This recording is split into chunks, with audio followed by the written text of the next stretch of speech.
thrilled to be here and be part of this conversation at Workforce Live, and thrilled to be talking about things that we can all do to really advance workplace equality for lesbian, gay, bisexual, and transgender people. The work that we do at Out and Equal is really to ensure that LGBT people can be out and equal at work, and to create workplaces where people can bring all of who we are to work every day. And our work in many ways is kind of twofold. On the one hand, we're working with the companies to ensure that they have policies in place, that they have benefits, so that people can be out and equal at work. And at the same time, we're working with our own community, with the lesbian, gay, bisexual, and transgender community, to encourage them to come on out. Let's see, I push a button here, I bet. The big green button, I think. To come out at work. And often, when people finally do, and there's lots of reasons why people are in the closet, and we could spend a lot of time talking about that. But when people finally do come out at work, so often their coworkers are thrilled because many of their colleagues were like, you know, we've known this all along, and now you can actually have an authentic conversation together. And for the LGBT employee, so many times they're putting so much time and energy into hiding who they are, into changing pronouns when they talk about their life, their weekend. And so if they're putting all that time and energy into hiding who they are, then guess what? They're not putting that time and energy into their jobs and into the success of their career and into the success of their own company. So, you know, I started Out and Equal about 16 years ago. I think I was 7, 8 years old. And I think in many ways I was trying to start an organization that would have been there for me when I was struggling with my own issues around coming out. A number of years ago, I was teaching school and living in Dallas, Texas. And it was a time in my life when I dated men and couldn't figure out why I kept falling in love with their sisters. And eventually, I moved to the San Francisco Bay Area to pursue a new career as a Presbyterian minister. And I moved to San Francisco Theological Seminary. And in the very first month of seminary, I made a couple of life-changing discoveries. I finally came out to myself as a lesbian. Surprise! And quickly learned that the Presbyterian Church was not as thrilled with this realization as I was. And in fact, if I came out and lived my life authentically and openly and honestly, I would not be able to pursue my career path, my chosen career path as a Presbyterian minister. So it was a very difficult time in my life, trying to decide whether to come out in the ordination process. And I remember getting to know a woman who became kind of a mentor to me, and she said, Selisse, how is it that you plan to talk about love as a minister if you can't talk about who you love? And I thought, ding, ding, ding, that makes sense. And so I decided right then it was time to come out. And then it was like, well, now what am I going to do? Because I mention I couldn't get ordained. And so I spent a lot of time trying to figure out what I wanted to do with my life. And eventually I started an organization. And the first organization I started was called Selesse, which stood for Seminary Lesbians Under Theological Stress. It was a very committed constituency, but rather limited, as you can imagine. So from there, I went on to start Out and Equal Workplace Advocates, because I believe then, as I do now, that no one should ever have to choose between a career we love and the person that we love, or being authentic and having integrity in your job day to day. So I felt like that story of authenticity and integrity was so important that I we decided to write the book about Out and Equal. I'm a little behind on my slides, apparently. Oh, there it is.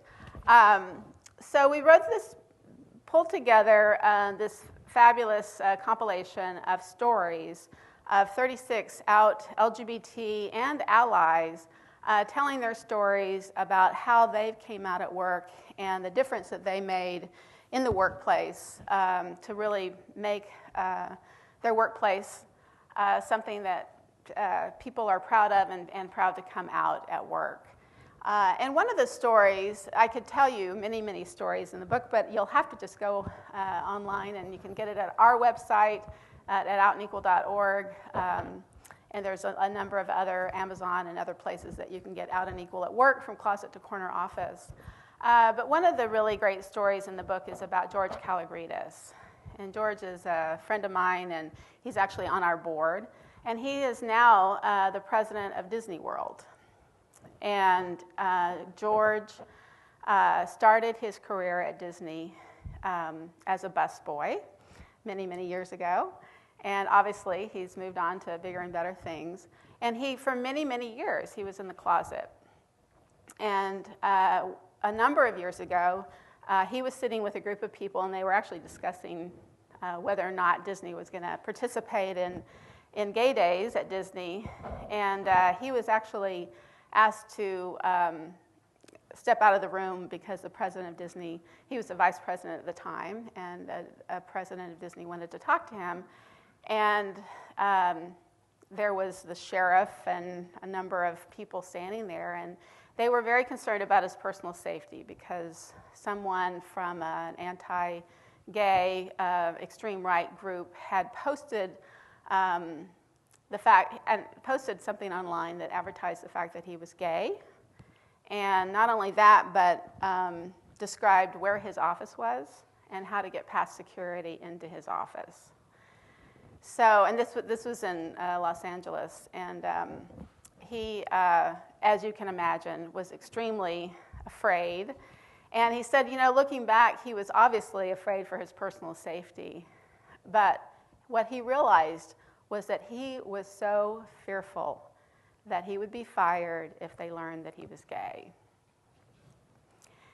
So the president at the time, his boss, said to him, George, we support you 100%.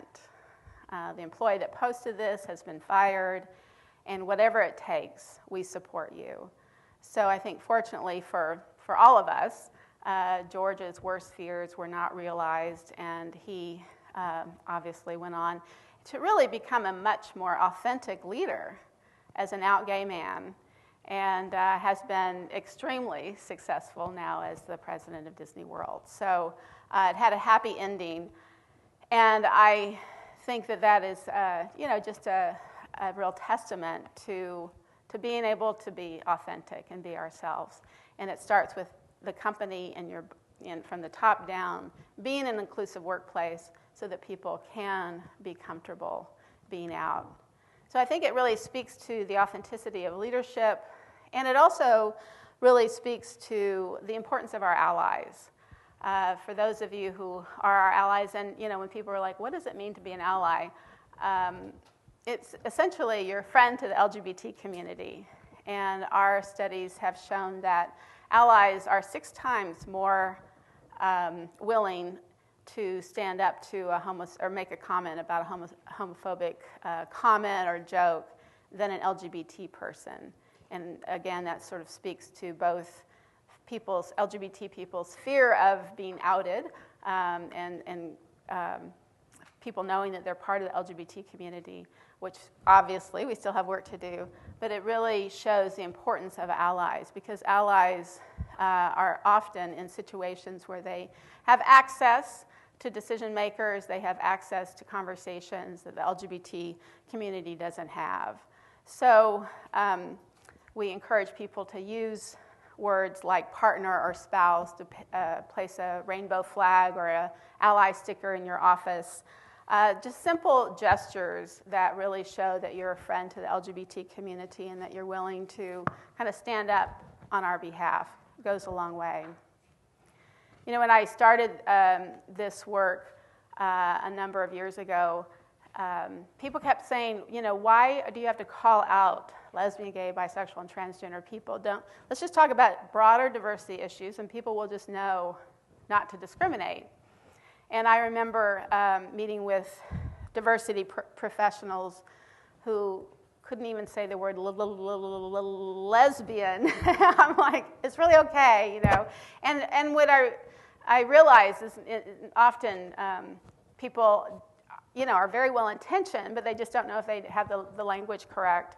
But there were people that were, going around leading diversity trainings that were just not comfortable talking about LGBT or lesbian and gay issues or lesbian, gay, bisexual, and transgender issues. And back in the day, I led a number of, we call them our Building Bridges training is our LGBT diversity training programs, and I would lead a training and have a number of people come at the back of the room and sit with their arms folded like, I'm not into this. But I think, little by little we started getting some traction. And again, people realize that if you're putting all your time and energy into hiding who you are, then you're not putting that time and energy into being successful in your career. So I think, again, if we can bring all of who we are to work every day and we don't feel like we have to hide who we are, then it creates productivity is much more is increased, and the advantage of an LGBT-friendly workplace really is directly related to the bottom line. Studies have shown us that in the United States, 50%, over half of LGBT people are in the closet. So again, trying to create safe places for people to come out. And here in the United States, we're dealing with many complexities. As Ed mentioned, the outcome of the Defense of Marriage Act, which was a fabulous decision by the Supreme Court. The demise of both Don't Ask, Don't Tell, and certainly Prop 8 here in California has really moved the conversation forward. So we live in a complex time where we can be married in 13 states, and there's still a Defense of Marriage Act statewide in many states. And it's because there's still no federal law to protect the LGBT community yet. The Employment Non-Discrimination Act has been brought before Congress many times, and our hope springs eternal that it'll happen hopefully in the next year or so. But because there's no federal law, that means that in 29 states we can be fired simply for being gay, and there's no recourse.